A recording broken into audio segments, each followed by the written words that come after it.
நீங்கள் இணைந்திருப்பது பிரிட்டன் தமிழ் பக்தி. மரணத்திற்குள் சென்று வந்த மகான் ரமண மகரிஷி. மரணத்துக்கு பின்னால் என்ன நிகழும் என்பதை உயிரோடு இருந்து அனுபவித்து பார்த்தவர்கள் யாரேனும் உண்டா என்ற கேள்வி எழுந்தால் உண்டு என்று பதில் கிடைக்கும். ஆம், அப்படியும் ஒரு மகான் நம்மிடையே வாழ்ந்து மறைந்திருக்கிறார். அவர்தான் ரமண மகரிஷி. நான் யார் என்பதை உணர அவர் செய்த முயற்சியின் முதல் கட்ட திறவுகோலாக அது அமைந்தது. திருச்சுழி. ரமணரது இளமை பருவம் சாதாரணமாகத்தான் மற்ற சிறுவர்களைப் போல கழிந்தது.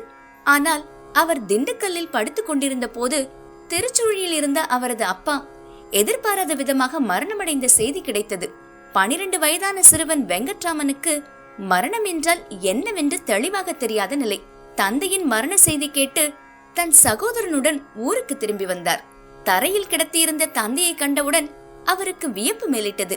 தந்தையோ அசைவற்று கிடந்தார். தாயோ சிறு குழந்தையைப் போல பலர் எதிரிலும் விழுந்து புரண்டு கதறி அழுது கொண்டிருந்தாள். வீடே சோகமாகியிருந்தது. பக்தி, பரோபகாரம், விரதம் என்றிருந்த அம்மாவுக்கு கடவுள் ஏன் இத்தனை துன்பங்களை கொடுத்தார்? அப்பாவுக்கு ஏன் இந்த நிலை? ஒன்றும் புரியாத குழப்ப நிலை ஏற்பட்டது சிறுவன் வெங்கட்ராமனுக்கு. அவன் அலையடிக்கும் மனதுடன் அடுத்த வீட்டு திண்ணையில் அமர்ந்திருந்தான். அவனது பிஞ்சு உள்ளத்தில் அப்போதுதான் பெரிய பெரிய கேள்விகள் எழுந்தன. அப்பா ஏன் இப்படியானார்? எது இருந்ததால் அவர் உயிரோடு உலாவினார்? எது போனதால் அவர் இப்படி சாய்ந்து கிடக்கிறார்? எது அவரை இயக்கியது? எது அவரை வீழ்த்தியது? அந்த அது எது எங்கிருந்து வந்தது? எப்போது எங்கே போயிற்று? அப்பாவின் சடங்குகள் முடிந்தன. பின்னர் மதுரையில் இருந்த சித்தப்பா சுப்பையர் வீட்டில் வெங்கட்ராமன் தங்கும்படி நேர்ந்தது. மதுரையில் அவர் ஸ்காட் இடைநிலை பள்ளியிலும் அமெரிக்கன் மிஷன் உயர்நிலை பள்ளியிலும் படித்தார். அக்காலத்தில் படிப்பை விட விளையாட்டிலேயே அவருக்கு அதிகமான ஆர்வம் இருந்தது. செக்கிழார் எழுதிய பெரிய புராணத்தை படித்து அதில் வரும் நாயன்மார்களைப் போல் பக்தி வசப்பட வேண்டும் என விருப்பம் உண்டாயிற்று. இளம் வயது விளையாட்டுகள் ஒரு புறம் இருந்தாலும் மறுபுறம் அப்பா இறந்த போது எழுந்த கேள்விகளுக்கு விடை தேடும் ஆவலும் தொடர்ந்து கொண்டே இருந்தது. இடையே மோன நிலையும் தியான ஆர்வமும் மேலிட அவர் உட்கார்ந்த இடத்திலேயே அடிக்கடி சிலையாகி போனார். இதை கண்ட உற்றார் உறவினர்கள் அவரை கண்டிக்க தவறவில்லை. ஒரு நாள் நான் யார் என்ற கேள்வி அவருள் எழுந்த போது தனக்குள் இருந்த பழைய கேள்விகளுக்கும் விடை காணும் முகமாக தான் மரணிக்கப் போவதாக உணர்ந்தார். தரையில் படுத்துக்கொண்டு மூச்சை அடக்கி கிடந்து மரணம் நிகழப் போகிறது. சாவு என்றால் என்ன? சாவது எது? இந்த உடல்தானே? அப்படி என்றால் நான் என்ன ஆவேன் என எண்ணி உடல் விரைக்க சவம் போல கிடந்தார். சட்டென மின்னல் வெட்டு போல் அவருக்கு ஆன்ம ஞானமும் ஜீவன் முக்தியும் கிடைத்தது. பல நாள் கடுந்தவம் மேற்கொண்டவர்களுக்கும் கிடைக்காத அரிதான இவ்விஷயங்கள் சிறுவனான வெங்கட்ராமனுக்கு சட்டென வாய்க்க பெற்றது. அதன் பிறகு வெங்கட்ராமனின் நடவடிக்கைகள் அடியோடு மாறிப்போயின. ஒரு நாள் உறவினர் ஒருவர் வீட்டுக்கு வந்தார். அவரிடம், நீங்கள் எங்கிருந்து வருகிறீர்கள் என்றார் வெங்கட்ராமன். அவர், நான் அருணாச்சலத்திலிருந்து வருகிறேன் என்றார். அதை கேட்டதும் வெங்கட்ராமனுக்குள் ஏதோ மாற்றங்கள் ஏற்பட்டது. அதுவரை அவர் அப்படி ஒரு பெயரை கேள்விப்பட்டதில்லை என்றாலும் கேள்விப்பட்டவுடன் தான் அங்கு போக வேண்டும் என்ற எண்ணம் ஏனோ தோன்றியது. அவரது நடவடிக்கைகளை அண்ணன் நாகசாமி பல முறை கண்டித்தார். இனி படிப்பதாக பாசாங்கு செய்வது வீண் என உணர்ந்த வெங்கட்ராமன் வீட்டை விட்டு வெளியேறி அருணாச்சலம் செல்ல முடிவு செய்தார். ஆனால் அங்கு போவதற்கான வழி கூட அவருக்கு தெரிந்திருக்கவில்லை. 1896ஆம் ஆண்டு ஆகஸ்ட் மாதம் 29ஆம் தேதி பள்ளியில் சிறப்பு வகுப்பு இருப்பதாக கூறிவிட்டு புறப்பட்டார். அப்போது அவரது மூத்த சகோதரர் அவரிடம் வந்து 5 ரூபாயை கொடுத்து, பள்ளிக்கு போகும் வழியில் என் கல்லூரி சம்பளத்தை கட்டிவிட்டு போ என்றார். அண்ணன் போனவுடன் 5 ரூபாயில் 2 ரூபாயை மட்டும் எடுத்துக்கொண்டு மீதி 3 ரூபாயுடன் ஒரு கடிதத்தை எழுதி வைத்தார். நான் என் தகப்பனாரை தேடிக்கொண்டு அவருடைய உத்தரவின்படி இவ்விடத்தை விட்டு கிளம்பி விட்டேன். இது நல்ல காரியத்தில் தான் பிரவேசித்திருக்கிறது. ஆகையால் இந்த காரியத்திற்காக ஒருவரும் விசனப்பட வேண்டாம். உன் சம்பளத்தை நான் கல்லூரியில் இன்னும் செலுத்தவில்லை. 2 ரூபாய் இதோடு இருக்கிறது என்று எழுதி வைத்துவிட்டு கிளம்பிவிட்டார். கடிதத்தையும் 3 ரூபாயையும் வீட்டில் வைத்துவிட்டு புறப்பட்ட வெங்கட்ராமன் மதுரை ரயில் நிலையத்திற்கு வந்து வழி தெரியாமல் திண்டிவனம் ரயில் ஏறி பின்பு விழுப்புரம் சென்று அங்கு திருவண்ணாமலைக்கு ரயிலை பிடித்தார். காசு கரைந்து போனதில் மாம்பழப்பட்டு வரைதான் பயணச்சீட்டு வாங்க முடிந்தது. மாம்பழப்பட்டில் இறங்கி ரயில் பாதையில் 10 மைல் தூரம் நடந்து அரையணை நல்லூர் அடைந்து அங்குள்ள கோயில் மண்டபத்தில் அமர்ந்திருந்த போது அருணாச்சல தீப தரிசனம் கிடைக்கப் பெற்று நிஷ்டையில் ஆழ்ந்தார். விழித்த பின்பு 3/4 மைல் தூரம் நடந்து கீழூரை அடைந்தார். பசியும் களைப்பும் அவரை வாட்டி எடுத்தது. அவ்வூரில் உள்ள ஒருவரிடம் தனது காதில் போட்டிருந்த கடுக்கனை கழட்டி கொடுத்து அதை வைத்துக் கொண்டு 4 ரூபாய் கேட்டு பெற்றார். கடுக்கனை பெற்றுக்கொண்டு பணம் கொடுத்தவர் தந்த அடையாள காகிதத்தை கிழித்தெறிந்துவிட்டு ரயில் ஏறினார். செப்டம்பர் 1 தேதி திருவண்ணாமலைக்கு வந்து சேர்ந்தார். கோயிலுக்கு சென்று அருணாச்சலேஸ்வரர் சன்னதியில் நின்றபோது வெங்கட்ராமனுக்கு கண்ணீர் குமுறி பொங்கியது. தாரை தாரையாய் வழிந்த கண்ணீரை துடைக்கவும் மனமின்றி மனமுருகி நின்றார். பின்னர் கோயிலை விட்டு வெளியே வந்து தெருவில் நடக்கையில் எதிரே வந்த ஒருவர், முடியெடுக்கணுமா சாமி என்று யதார்த்தமாக கேட்க உடனே சம்மதித்தார். மொட்டை அடிக்கப்பட்டது. உடைகளை களைந்தார். ஒரு துண்டை கட்டிக்கொண்டு உடைகளையும் கையில் மீதமிருந்த காசுகளையும் தூக்கி அருகில் இருந்த ஐயன் குளத்தில் வீசி எறிந்தார். குளியல் கூட தேவைப்படவில்லை என்று நடந்தபோது மழை வந்து அவரை நனைத்தது. பின்னர் திருவண்ணாமலை கோயிலிலேயே தங்கி நிஷ்டையிலிருந்து தவ வாழ்வை மேற்கொண்டார்.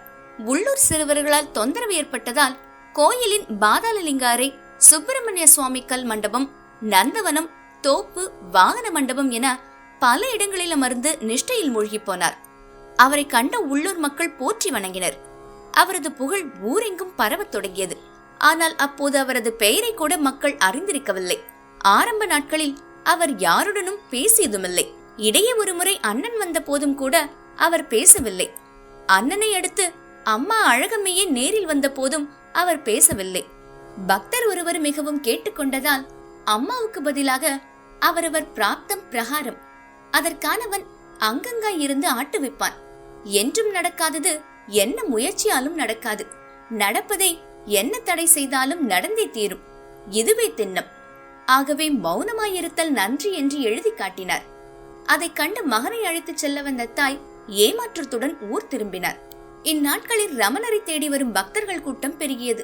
தன்னை தேடி வருவோரின் மனக்குறைகளை கேட்டு ஆறுதல் சொல்லி வந்தார்.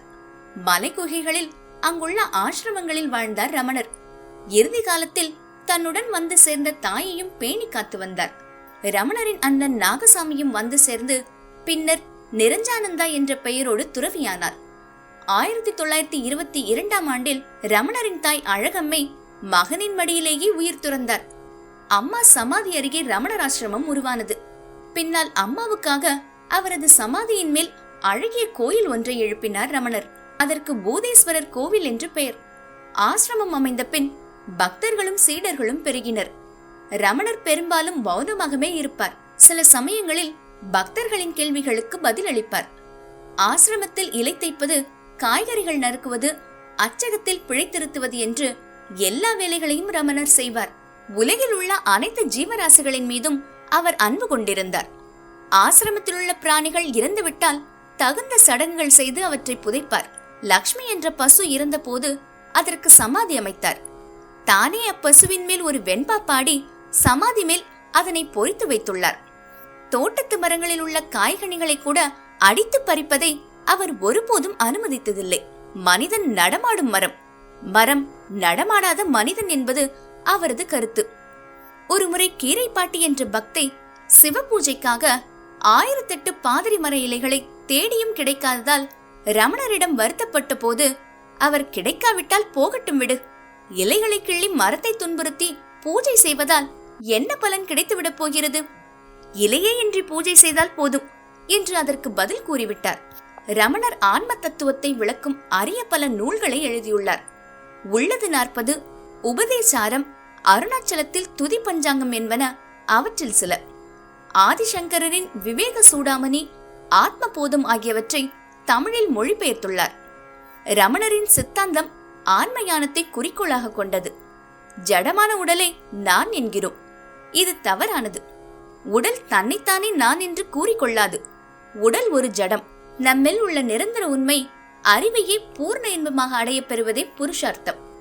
தூங்கும்போது நாம் எதையும் அறிவதில்லை, ஆனால் விழிக்கும் போது எல்லாவற்றையும் உணர்கிறோம் என்கிறார் ரமணர்.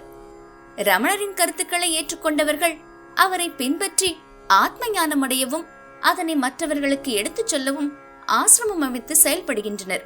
திருவண்ணாமலைக்குள் நுழைந்ததிலிருந்து சிவனடி சேரும் வரையிலும் ரமணர் அவ்வூரை விட்டு வெளியே சென்றதே இல்லை. 1946ஆம் ஆண்டுடன் 50 ஆண்டுகள் திருவண்ணாமலையிலேயே வாழ்ந்த ரமணருக்கு 1947இல் உடல் தளர்ந்தது. முழங்கையில் தோன்றிய ஒரு கட்டி பல அறுவை சிகிச்சைகளுக்கு பின்னும் திரும்ப திரும்ப தோன்றியது. மருத்துவர்கள் அது சர்க்கோமா என்ற புற்றுநோய், எனவே கையையே வெட்டி எடுத்து விட வேண்டும் என்றனர்.